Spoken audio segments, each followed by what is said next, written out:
দ্বিতীয় তৃতীয় নাম্বার লাস্টেরটাও বললেন আল্লাহর ইবাদতের কথা, কিন্তু মাঝখানে বাপ মার কথা বললেন। এটার হাকিকত কি জানতে চাই? নবী চোখের পানি মুবারক ফালায়া কান্দে। আমার নবী চোখের পানি মুবারক ছেড়ে দিয়ে কাঁদে আর বলে, আবু হুরায়রা রে, আগেও আল্লাহর ইবাদত, লাস্টেও আল্লাহর ইবাদত, মাঝখানে কেন বাপ মার কথা বলছি তুমি জানো নি? কারণ হলো তোমার জীবনের প্রথম দিয়া আল্লাহর ইবাদতের ঘাটতি নাই, অভাব নাই, কমতি নাই। তোমার জীবনের শেষের দিক দিয়াও আল্লাহর ইবাদতের কমতি নাই, ঘাটতি নাই, অভাব নাই। কিন্তু তোমার জীবনের মাঝখানে তোমার মাটা দুনিয়া থেকে চলে যাওয়ার সময় তোমার প্রতি সন্তুষ্ট হয়ে যায় নাই। তুমি তোমার বাপ মাডারে রাজি খুশি করে কবরে দিতে পারো নাই। মা বাবা বেজার হইয়া তোমার প্রতি অসন্তুষ্ট হইয়া দুনিয়া থেকে চলে যাওয়ার কারণে তোমার আগের ইবাদত শেষ, পরের ইবাদত শেষ। এই জন্য মাঝখানে বাপ মার কথা বলা হয়েছে। আওয়াজ করে বলেন আল্লাহু আকবার। Tamanna HD media Islamic YouTube channel.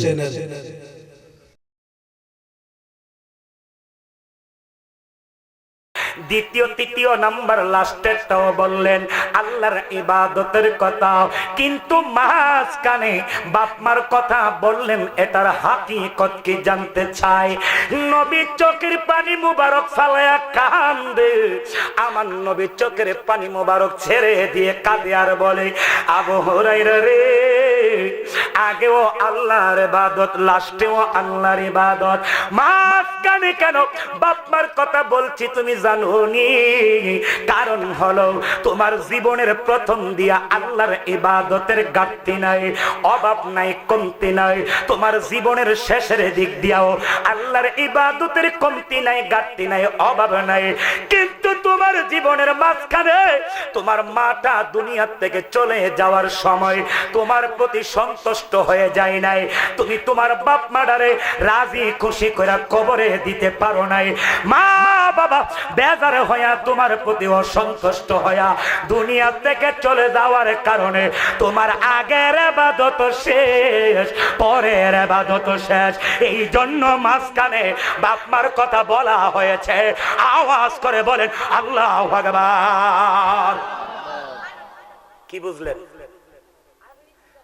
জীবনে কোনো ইবাদতের অভাব নাই, সব ইবাদত আছে, কিন্তু আপনার মা আপনার প্রতি বেজার, মাকে সন্তুষ্ট করতে পারেন নাই। মা অসন্তুষ্ট হয়ে দুনিয়া থেকে যাওয়ার কারণে রাসূল বলেন, রিদার রব্বি ফি রিদাল ওয়ালিদাইন ওয়া সাখাতুর রব্বি ফি সাখাতিল ওয়ালিদাইন। যার প্রতি তার বাপ মা সন্তুষ্ট, আল্লাহও তার প্রতি সন্তুষ্ট। যার প্রতি তার বাপ মা অসন্তুষ্ট, সে যতই নামাজ রোজা হজ করুক না কেন, এমনকি খানায় কাবার যদি একবার গলার মালাও বানায় রাখে, কোনো লাভ হইতো না। এখন বাপ মারে বাপ না দিয়া যদি ফিরের বাইক গরু লইয়া যায়, কথা কোন লাভ হবে? পীর ধরতে হবে, কিন্তু বাপ মাকে বাদ দিয়া না, বাপ মাকে সন্তুষ্ট করতে হবে আগে। কারণ তুমি যদি পীরের বাড়িতে 1 কেজি আঙ্গুর ফল লইয়া যাও, আগে তোমার ঘরের মারে 2 কেজি আঙ্গুর দিয়া যেতে হবে। কথা কোন ঠিক কিনা? এখন মা খা বর্তা দিয়া টিনের ঘরে বৈশা বাদ, আর তুমি বিল্ডিং রুমে গোস্ত দিয়া পরিবার বউ নিয়া ছেলে মেয়ে নিয়ে খাইবা, বাপ মার সন্তোষ খবর নিবা না, আর প্রতি বছর টাকা আছে হজ করতে চলে যাইবা। তোমার হজ কবুল করতে আল্লাহর এত টিয়া ফেলে দিছে, কোনো লাভ হবে? কথা কোন কোনো লাভ হবে? আরে মিয়া, লাভ তো দূরের কথা। এখন বর্তমান সময়ে হজ করতে প্রায় 6 লক্ষ 7 লক্ষ টাকার মতো লাগে, ঠিক কিনা? 7 লক্ষ টাকা দিয়া যদি 14 বার হজ করেন, বড় হজ, হজ করে বুকে হাত দিয়া কেউ বলতে পারবেন যে হুজুর ইনশাআল্লাহ আমি 14 বার হজ করছি? না হইলো হুজুর 5 বারের হজ হইলো ইনশাআল্লাহ আমার কবুল হইছে, একবার গ্যারান্টি নাই। কিন্তু মদিনার রাসূল বলে, কেউ যদি তার মার চেহারার দিকে তাকায়, মার চেহারার দিকে তাকাইতে দেরি হবে। যেই হজ কবুল হয়, হজ্জে মাবরুর, কবুলকৃত হজের সওয়াব আল্লাহ তাকে দিতে দেরি করে না। খালি মার চেহারার দিকে তাকাইলই, মার চেহারার দিকে তাকাইলেই যদি কবুল হজের সওয়াব পাওয়া যায়, তাহলে মারে বাদ না দিয়া, মারে খবর না নিয়া, মারে বেজার করে মক্কা মদিনায় আমার যাওয়ার কোনো দরকার আছে? আগে তো আমার বড় হজ গড়ি আছে। কথা কোনটা ঠিক কিনা? এই জন্য আশেক বলেছে, বাবাকে তোমরা কাবা জানিও, মদিনা জানিও মাকে, যদি গোবা আছিয়া থাকে, সে বিয়া পিতাকে, সে বিয়া মাতাকে, বলেন সে বিয়া পিতাকে, সে বিয়া মাতাকে, ওই কাবার চেয়েও বড় সম্পদ করিও না, ও মাত করিও না। জন্মের আগে পিতা মরেছে, শিশুকালে মা আমি এতিমে নিকিলে। আমি জানি না কে জানে আমার মতন আব্বা হারায়া এই মাহফিলের মধ্যে বসে আছেন। আমি জানি না কে জানে গো জনম দুঃখিনী আম্মাডারে শোয়া কবরে এই মাহফিলে বসে আছেন। তাদের কথা স্মরণ করে বলেন, জন্মের আগে পিতা মরেছে, শিশুকালে মা আমি এতিমে নিকিলে। ওই আমার মাতাকে, ওই আমার পিতাকে আমি করিতে পারি নাই খেদমত, করিও না ও মত করিও না। আওয়াজ করে এখন মারহাবা। হে আব্বা, তাইলে আওয়াজ করে বলেন, সেই বাপ মার সেবা যত্ন করার দরকার আছে না নাই? আরো জোরে কোন আছে না নাই? কেন আছে? আমার নবীর কাছে সাহাবী আয়েশা বলে, ইয়া রাসূলুল্লাহ, আমি আল্লাহর রাস্তায় জিহাদ করতে চাই। আমার নবী কয়ে, তোমার বাপ মা দুইজনের মধ্যে কেউ জীবিত আছে কিনা? উনি বললেন, জি হুজুর, উভয়জন জীবিত আছে। রাসূল বলে, তোমার জিহাদ করা লাগবে না, তুমি তোমার বাপ মার ঘরে যায়া তাদের যত্ন সেবা করো, তাইলেই তোমার অধিক পুণ্য লাভ হবে। আওয়াজ করে বলেন আল্লাহু আকবার। এই বাপ মারে বাদ দিয়া তো আল্লাহরে সন্তুষ্ট করার কোন রাস্তা দেখা যায় না। এখন অনেকেই বলে, হুজুর আপনারা তো কোন বাপ মার সেবা করতাম, কিন্তু বাপ মা যায় ভালো না, বাপ মা যে এইরকম, বাপ মা যে সেই রকম, বাপ মা যে এই খারাপ কাজ করে, এই করে। আমি বলবো, তাহলে আপনি বাপ মার বাধ্য সন্তান হতে পারেন না এখনো। সন্তানের কাছে কোনোদিন বাপ মার বিরুদ্ধে কোনোদিন অভিযোগ থাকতে, খারাপ করছে ঠিক আছে, মানুষ তো উনি আপনার বাপ মা, কিন্তু উনি মানুষ, খারাপ করতে পারে, অন্যায় করতে পারে, কিন্তু সন্তান কোনোদিন বলতে পারবে না যে আমার মা আমার প্রতি এই অন্যায় করেছে, অবিচার করেছে। সন্তান কোনোদিন বাপ মাকে দমক দিবে দূরের কথা, চোখ লাল করে তাকাইতে পারবে না, তাকাইবে তো দূরের কথা, কারো কাছে বাপ মার বিরুদ্ধে অভিযোগ দিতে পারবে না। তোমার মা যদি যতই খারাপ হোক, তুমি তাকে কিছু বলার অধিকার নাই, একমাত্র মনিবের কাছে তার জন্য হিদায়াতের দোয়া করবা। সুবহানাল্লাহ। বলেন তো হেদায়েতের মালিক কে? আরো আস্তে কোন, হেদায়েতের মালিক। এই জন্য আমি হাদিসের কিতাব থেকে একটা হাদিস আপনাদেরকে শোনায়া দিয়ে যাই। ও বা, এই মাহফিল করে কোনো ফায়দা হবে না। এই মাহফিল আজকে আসলাম, মৃত্যুর কথা বললাম, কবরের কথা বললাম, কিন্তু খবর নিলে দেখা যাবে আমাদের অনেকেরই বাপ মারে সন্তুষ্ট করতে পারি নাই। লাভ নাই, লাভ নাই। হাজি হলে কি হবে, আলেম হলে, ফাজেল হলে কি হবে, যদি তোমার বাপ মা তোমার প্রতি অসন্তুষ্ট হয়ে যায়।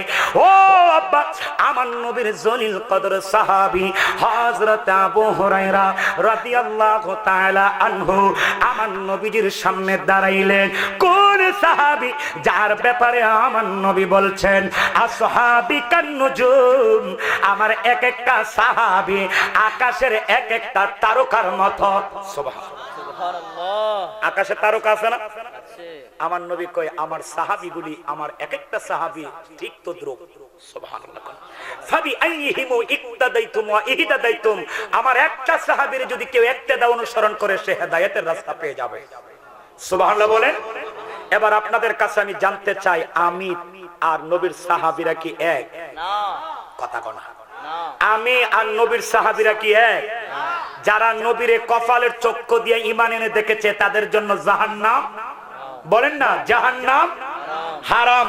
কিন্তু আমার এই কপালের চক্ষু দিয়ে কোনোদিন আমার রাসূল রে দেখি নাই, তাহলে সাহাবীরা দেখেছে আর আমি দেখি নাই। সাহাবীরা আমার নবীকে দেখে দেখে আমার নবীর পিছনে ইক্তেদা করে নামাজ পড়েছে, আমি রাসূলকে কোনোদিন দেখে নবীর পিছনে সরাসরি নামাজ পড়তে পারি নাই। তাহলে সাহাবী আর আমার মর্যাদা এক হতে পারে না। তাহলে সেই জায়গায় কি আমার রাসূল তো ইমামুল মুরসালিন, ইমামুল আম্বিয়া, সমস্ত নবীদেরকে নিয়ে বাইতুল মুকাদ্দাস ফিলিস্তিনের মসজিদে আমার নবী নামাজ পড়েছেন, পড়িয়েছেন। তাহলে বোঝা যায় সাহাবী আর আমি যদি এক না হতে পারি, রাহমাতুল লিল আলামিন নবী কি কোনদিন উম্মতের মতো হতে পারে? কোনদিন হতে পারে? কারণ উনি হচ্ছে আমার মনিব আর আমি হচ্ছি ওনার গোলাম। গোলাম কোনদিন মনিবের সমপরিমাণ হতে পারে? আমার বায়ারা, আবু হুরায়রা রাদিয়াল্লাহু তাআলা নবীর সামনে দাঁড়াইলেন। আমার নবীর সামনে দাঁড়ায়া চক্ষু মুবারকের পানি মুবারক গড় গড় করে ছেড়ে দিয়ে কান্না করে, ও আব্বা, নবীর সাহাবী নবীর সামনে কেন কাঁদে? আমার রাসূল জানে কি জানে না?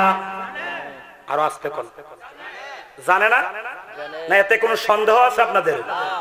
তাইলে ছোট্ট একটা ওয়াজ করে শুনেন।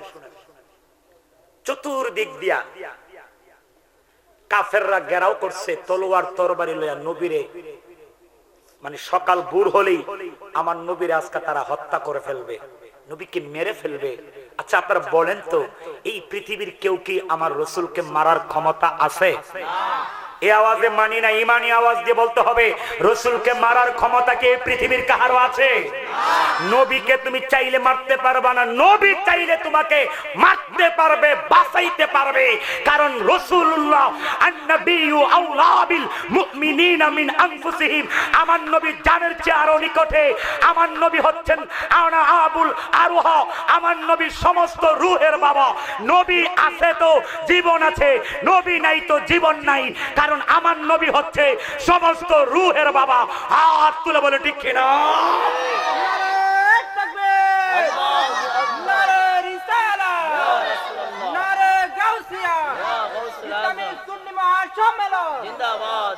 আওয়াজ করে বলেন, আমার নবীরে মারার কোন ক্ষমতা কারো আছে? রাসূল চাইলে তোমাকে এখন মারতে পারবে। রাসূল হাসরের ময়দানে যা বলবে আল্লাহ তাই শুনবেন। সুবহানাল্লাহ বলেন। কাফেররা চিন্তা ভাবনা কি নবীরে মেরা লইব? তো নবী ডাক দেখো আলী, বলে জি হুজুর। বলে এরা তো আমার মারতো, দাঁড়াই রইছে চতুর্দিক দিয়া তলোয়ার তরবারি লইয়া ঘেরাও করছে, এরা আমার মারবো। আচ্ছা এরা আমার মারবো তো দূরের কথা, আমি রাসূল এদের মাঝখান দিয়া চলে যাব, এরা আমার দেখতো না। সুবহানাল্লাহ। আরো আস্তে কোন নবী কি কও? আমি এদের মাঝখান দিয়ে চলে যাব, এরা আমাকে দেখবে না। অথচ কাফের চতুর্দিক দিয়ে কিন্তু ঘেরাও করে রাখছে। নবী কো আমি মাঝখান দিয়ে যাবো, এরা আমার দেখতো না। আলী মনে মনে কো হুজুর কো কি? নবী ডাক দিয়া কই আলী রে, ও আমার আলী, ওরে মুশকিল কুশালি, তুমি এক মুষ্টি বালু আমার হাতে দাও।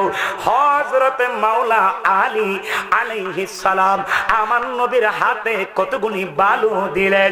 বালুগুলি হাতে নিয়া আমার নবী পড়তে শুরু করলেন, ইয়াসিন।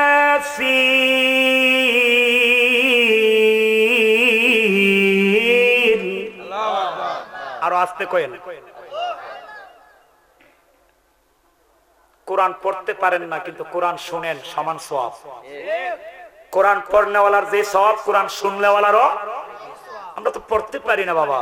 ছেলেরে আয়ে বিয়ে বড় ডিগ্রি ডুগ্রি লাগায়া এই দেশে এই দেশে এই করলাম সেই করলাম, এই টিচার এই চার এই চার করলাম, কিন্তু কবর দেশের আসল খবর লইলাম না। আরে মিয়া, আজকে মরে যান, কালকে এমন সময় তো কবরে যাবেন, যাবেন তো যাবেন, কোমরের কাইতনটা পর্যন্ত রেখে দিবে। ছেলে মেয়ের এত কিছু করে দিয়ে গেলেন, অথচ এই ছেলে মেয়েগুলি কবরে গিয়ে দাঁড়ায়া রাব্বির হামহুমা কয়া দোয়াও করবে না। বলে হুজুর কেন করবে না? এদেরকে আমি কষ্ট করে লালন পালন করছি না? আপনি একবার ভেবে দেখেন, আপনার বাপ মার কবরে আপনি কই দিন গেছেন? 2023 সালে যদি আপনি আপনার বাপ মার কবর না যান, 2040 সালে আপনার ফুলায় আপনার কবর যাবে, এটা আশা করেন কিভাবে? কারণ যাই দিনের চেয়ে তো আয়ে দিন বড় খারাপ হবে, ভয়ঙ্কর হবে। কথা কোন ঠিক কিনা? এই জন্য বাবা নিজের পুঞ্জি নিজেই করেন। আর দুনিয়া ও মাজরাতুল আখিরা, এখানে কিছু করার জায়গা পাঠাইছে মালিক কিছু করার জন্য। এই জন্য কবি লেখছে, দুনিয়ার বাজারে সদা কিনিবারে পাঠাইছে না আল্লাহ মোদের। এই তো থাকিবার জায়গা নয়, তাই তো মুসাফির কয়। এই তো থাকিবার জায়গা নয়, তাই তো মুসাফির কয়। কথা কোন ঠিক কিনা? মুসাফিরের কোনো পাওয়ার থাকে না, বলেন না? মুসাফিরের কোনো, আমি যদি এখান থেকে রংপুর গিয়ে যদি আমি বাহাদুরি দেখাই, বলে আমি এই সেই, আমার অবস্থা কি হবে? কথা কোন ঠিক কিনা? ঠিক তদ্রূপ আমরাও কি এই দুনিয়াতে সবাই মুসাফির হয়ে আসছে বাবা। আমার বলতে কিছু নেই, আমার বলতে কিছু নেই। আমার শব্দটা অহংকারী শব্দ। এই শব্দটা একমাত্র আল্লাহই বলতে পারে। আমার বান্দা হয়ে কোনোদিন আমার শব্দ ব্যবহার করার অধিকার রাখে। বুঝলে বুঝেন, না বুঝলে আর কিচ্ছু করার নাই। আমি চেষ্টা করছি আপনাদের ভিতরে একটু মৃত্যুর বই, কবরের বই, পরকালের বই নিয়ে ঢুকিয়ে দেওয়া যায়। হ্যাঁ আব্বা, নবী কোরআন তেলাওয়াত করে, সবাই আমার সাথে কোরআন তেলাওয়াতের পরে আপনারা আল্লাহু আকবার জোরে বলবেন, ইয়াসিন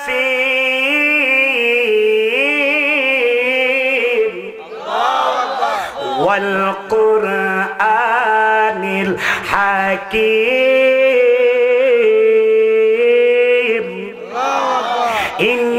ইন্নাকা লামিনাল মুরসালিনা আলা সিরাতিম মুস্তাকিম।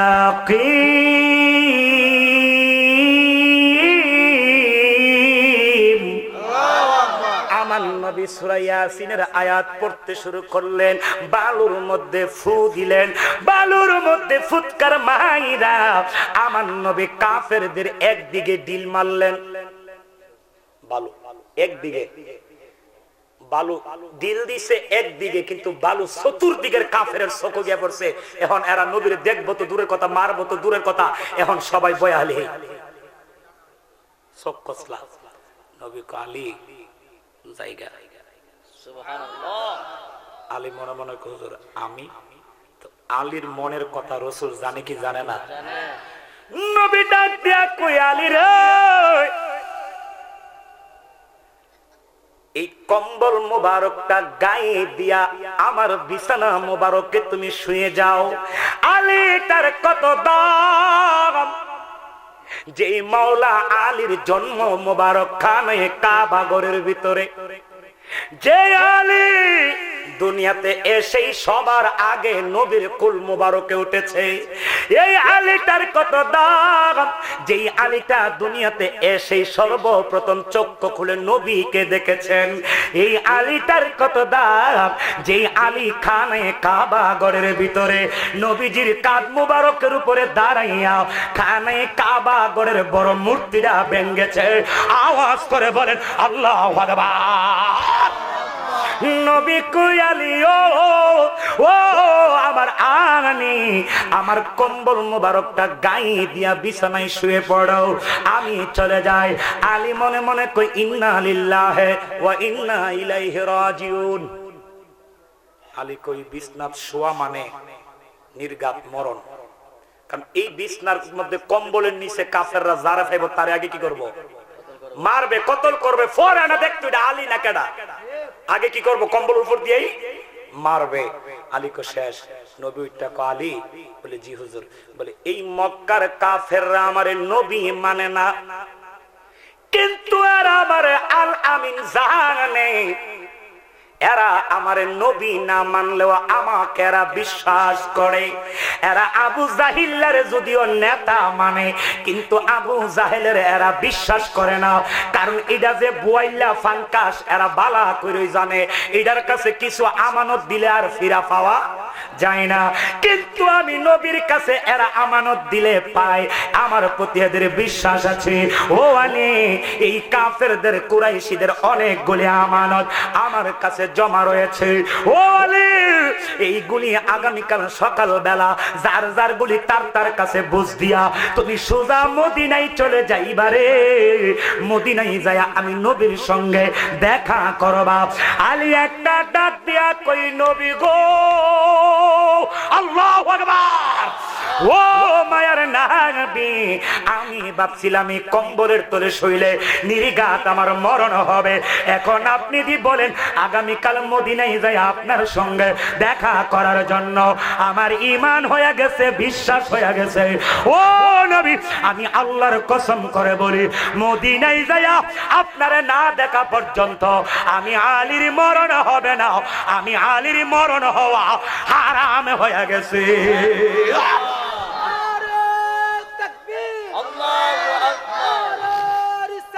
ইয়া রাসূল আহলে সুন্নাত ওয়াল জামাত জিন্দাবাদ, আল্লামা গোলাম জিলানী আন-নুমানি শাহে জিন্দাবাদ। মুশকিল কোশা কেমন দোন চিনলি না রে মন, আরে যে চিনেছি সে পায়াছে ও মূল্য রতন ববি আর নাই রে দন। আওয়াজ করে কোন মারহাবা। আমার নবী তাইলে গায়েব জানে কি জানে না? না জানলে কইছে কেমনে তুমি আগামীকাল মদিনায় যাই আমার লগে দেখা করবা? কারণ আল্লাহ কোরআনে বলেছেন ওয়া আল্লামাকা মা লাম তাকুন তালাম। নাম্বার 1, দ্বিতীয় নাম্বার আয়াত আল্লাহ বলে আলিমুল গায়বি ফালা ইউযহিরু আলা গায়বিহি আহাদা ইল্লা মানির তাদামির রাসূল। নাম্বার 3 আল্লাহ বলেন ওয়া মা হুয়া আলাল গায়বি বিদনিন। নাম্বার 4, 4 নম্বর আয়াত আর রহমান আল্লামাল কুরআন। আমার নবী কই ও দুনিয়ার মানুষ শুনে নাও, আমি আমার নবীর ইলমে গায়েবের ইলম আমি আল্লাহ দান করে দিয়েছি। আওয়াজ করে বলেন ঠিক কিনা? দান করছে কে? আল্লাহ। আল্লাহরে করছে কারা? বলেন। আল্লাহরে কেউ করে নাই। আল্লাহ জানে নিজস্ব ক্ষমতা বলে, এজন্য আমরা বলি না যে রসুল নিজের ক্ষমতাই বলে জানে, আমরা বলি আল্লাহ জানে নিজস্ব ক্ষমতায় গায়েব, আর রসুল জানে আল্লাহর দেওয়া ক্ষমতায় গায়েব। এই জন্য আল্লাহ এবং রসুলের গায়েব এক হতে পারে? তাহলে শিরিক হইতো।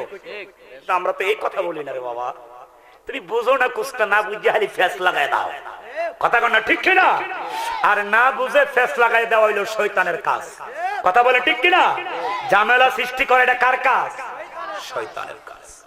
হ্যাঁ আব্বা, সময় আমার সংক্ষিপ্ত হয়ে গেল। হযরতে আবু হুরায়রা নবীর সামনে দাঁড়ায়া কান্দে। কেন কান্দে? আমার রাসূল জানে কি জানে না? এরপর আওয়াজ নাই, জানে যে এটা বুঝাইতে যায় এত কোন ওয়াজ করলাম, এরপর আস্তিক বলেন রাসূল জানে কি জানে না? নবী কই আবু হুরায়রা ও আবু হুরায়রা তুমি চোখের পানি ফালায়া কেন কান্না করো?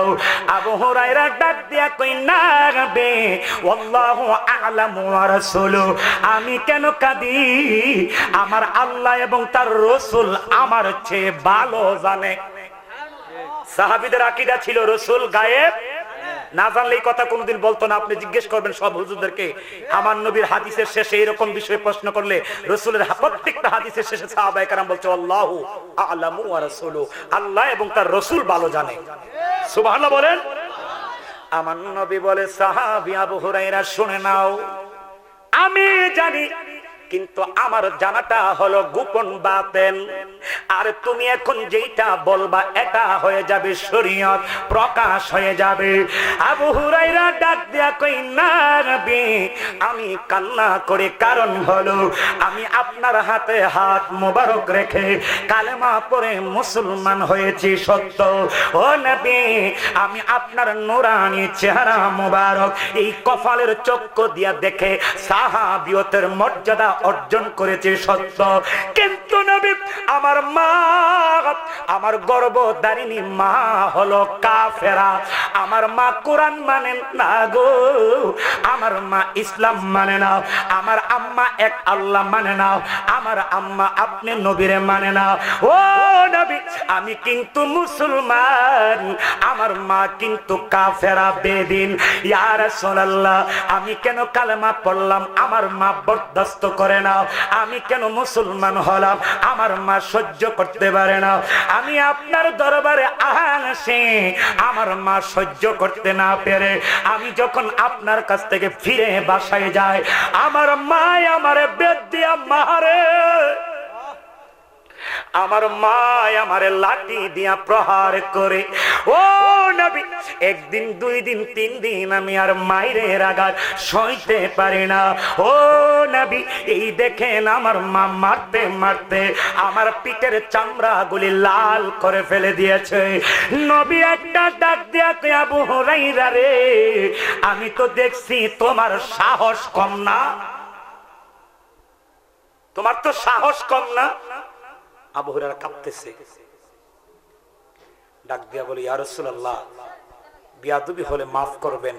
নবী বলে তুমি কি তোমার মার বিরুদ্ধে আমার কাছে বিচার দিতেছো নাকি?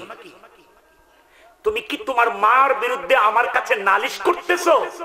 আবু হুরায়রা দুইটা হাত এইভাবে বললেন ইয়া রাসূলুল্লাহ না আমি কখনো আমার মার বিরুদ্ধে বিচার দিতে আপনার কাছে আসি নাই। আরো আস্তে কর না সুবহানাল্লাহ। মা কাফের, দেখেন ওয়াজ বেশি লাগে না অল্পতেই যথেষ্ট। মা একজন কাফের, মা একজন কাফের, ছেলে মুসলমান। শুধু মুসলমান না সাহাবী রাসূল, শুধু সাহাবী রাসূল না নবীর সবচাইতে বেশি হাদিস বর্ণনাকারী হচ্ছে হযরতে আবু হুরায়রা। চিৎকার করে বলেন সুবহানাল্লাহ। কিন্তু উনির মা কি কাফের, মারে। মা কি করে মারে? প্রতিনিয়ত মারে, প্রত্যেকদিন মারে। মার সহ্য করতে পারে না। রাসূল বলে তুমি কি বিচার দিতে আসছো? বলে না হুজুর এত বড় সাহস আমার হইছে না। আর আমরা কি করি? মা ছেলে বাপ ছেলে একটু তর্ক বিতর্ক হইলে সর্দার ডাকে আনি মার বিচার করতো, আব্বার বিচার করতো। আর সর্দারও কেমন সর্দার হেও বিচার করতো আয়াক মা সুতের বিচার আর তোমরা কি করাম? বিচার একটাই আজকা থেকে তোমার ফুলা আলাদা খাইবো তোমাদের কাছ থেকে। আছে কিনা বলেন? না রে বাবা না, আল্লাহর কাঠগড়ায় একদিন জবাবদিহি করতে হবে। কেন মার কলজার টুকরাটারে মার বুক থেকে তুমি আলাদা কইরা দিলা? মালিক জবাব দিয়ে উত্তর প্রশ্ন করলে মালিকের দরবারে কি উত্তর জবাব দিবা? আবু হুরায়রা ডাক দিয়া কই না রে আমি আমার মায়ের বিরুদ্ধে বিচার কিংবা অভিযোগ দিতে আসি নাই। কারণ হলো আল্লাহ কোরআনে বলছেন বাপমার সঙ্গে ভালো ব্যবহার করার জন্য, বাপমার সেবা করার জন্য আল্লাহ কোরআনে বলেছে বাপ মাকে যেন অপশব্দ না বলায়।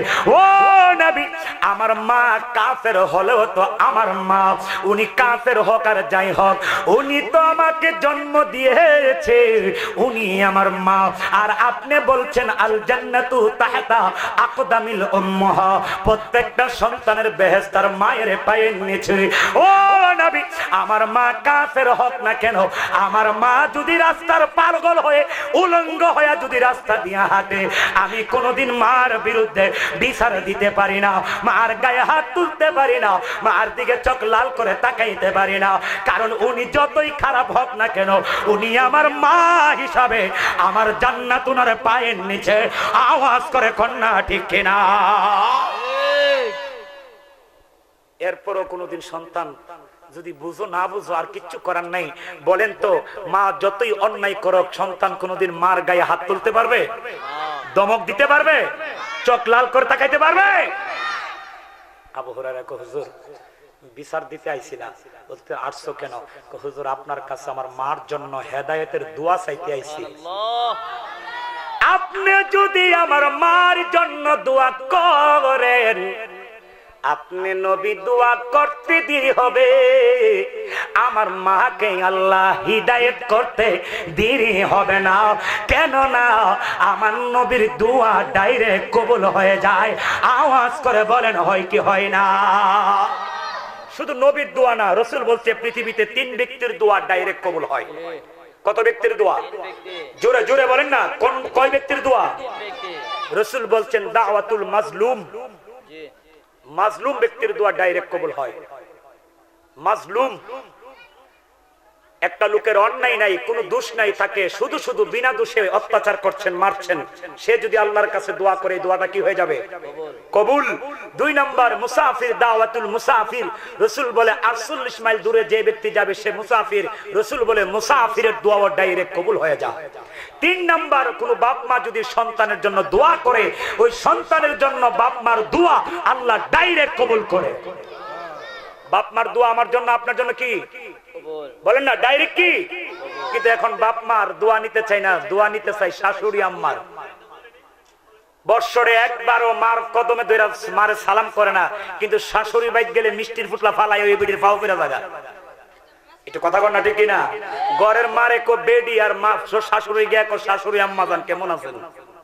কথা কর না, ঠিক কিনা? না, মনে রাখবেন কামা তাদিনু তুদান, যেমন কর্ম তেমন ফল, হেতের ইডা খেতেই ভাঙ্গে, মনে রাখবেন। হ্যাঁ আব্বা, আবু হুরায়রা বলে ইয়া রাসূলুল্লাহ, আমি আপনার কাছে আসছি আমার মায়ের জন্য দোয়া চাওয়ার জন্য। আমার নবী মুস্কি হাসি মারলেন রে। আমার নবী মুস্কি হাসি দিয়া আমার নবী 2টা হাত মোবারক আল্লাহর দরবারে বাড়াইয়া দিয়া দোয়া করে, আল্লাহুম্মা আল্লাহুম্মা ইহদি উম্মা আবি হুরায়রা। আল্লাহর নবী ডাক দিয়া কই, মালিক আবু হুরায়রার মারে তুমি হিদায়াত করে দাও। আমার নবী হাত মোবারক তুলে দোয়া করে আর আবু হুরায়রা বাড়ির দিকে রওনা হয়ে গেল। মনে মনে কয়, আমি আজকে টেস্ট করব, পরীক্ষা করে দেখব, আমি আগে বাড়ি যাই না রাসূলের দোয়া আগে বাড়ি যায়? আপনারা বলেন আবু হুরায়রা আগে বাড়ি যাবে না আমার রাসূলের দোয়া আগে যাবে? বলেন না, কি যাবে? রাসূলের দোয়া। রাসূলের দোয়া চলে যাবে না, চলে গেছে। সুবহানাল্লাহ। আবু হুরায়রা দূরতে দূরতে বাড়ির সামনে গিয়া ঘরের দরজার সামনে দাঁড়ায়া মাকে নরম সুরে ডাক দিছে, মা। জি মা। আস্তে, যদি জোরে ডাক দিলে যদি মার কোন রকমের কষ্ট হয়, এজন্য আস্তে নরম সুরে সুবহানাল্লাহ। আর আমরা কি করি? সারাদিন বাইরে বন্ধু বান্ধবের লগে বালুই চলি, কিন্তু যেই মাত্র ঘরে ঢুকছে তার মিজাজ গরম হয়ে যাচ্ছে আস্তে আস্তে। মা এক কথারে একবারের জায়গায় 2 বার কইলে কো চিল্লাইও না। কথা কন না, আছে কি না? আছে বহুত। হ্যাঁ বাপ। আবু হুরায়রা, মা। মা দরজা খুলে না। ও আম্মা, দরজা খুলে না। আবু হুরায়রা এবার ডাক দিয়া কই, আম্মা আমি তোমার ছেলে আবু হুরায়রা আসছি গো আম্মা। ও বাপ, আজকে কেন দরজা খুলো না? আজকে কি তোমার ছেলে আবু হুরায়রার মারতা না? ও বাপ, তোমার ছেলে আবু হুরায়রা আসছি গো মা, ঘরের দরজা খুলে দাও। আবু হুরায়রা তাকায়া তাকায়া দেখে রে, কিছুক্ষণ পরে ঘরের মা জননী ঘরের দরজাটা খুললা। আজকে তো ছেলেরে মারে না, আবু হুরায়রার মা আজকাল সন্তানের গায়ে হাত তুলে না, লাঠি দিয়া প্রহার না কইরা আবু হুরায়রা কই, আমি তাকায়া দেখি আমার আম্মা আমার বুকটার মধ্যে জড়ায়া ধরে আমার মা চোখের পানিগুলি ফালাইয়া দিয়া কাঁদতেছে। মা দুইটা চোখের পানি ছেড়ে দিয়ে কান্না করে আর বলে, আবু হুরায়রা রে, আমি এতদিন বুঝতে পারি নাই, না বুঝা তোমার মারছি, আঘাত করছি, আমারে তুমি মাফ করে দাও। আবু হুরায়রা কই, মা এই কথা বইলা আল্লাহর কাঠ গড়ায় আমারে আসামি কইরো না। কেন না? মা কোনোদিন সন্তানের কাছে অন্যায় করে না, অন্যায় করে না, ক্ষমা চাওয়া লাগে না। ও মা, এই কথা বইলা আমারে আল্লাহর দরবারে আসামি কইরো না গো মা। বলো বলো, তুমি আজকে কেন এমন করছো? আজকে দি তুমি আমারে মারো না, আজকে দি তুমি আমার বুকে জড়ায়া কান্না করো।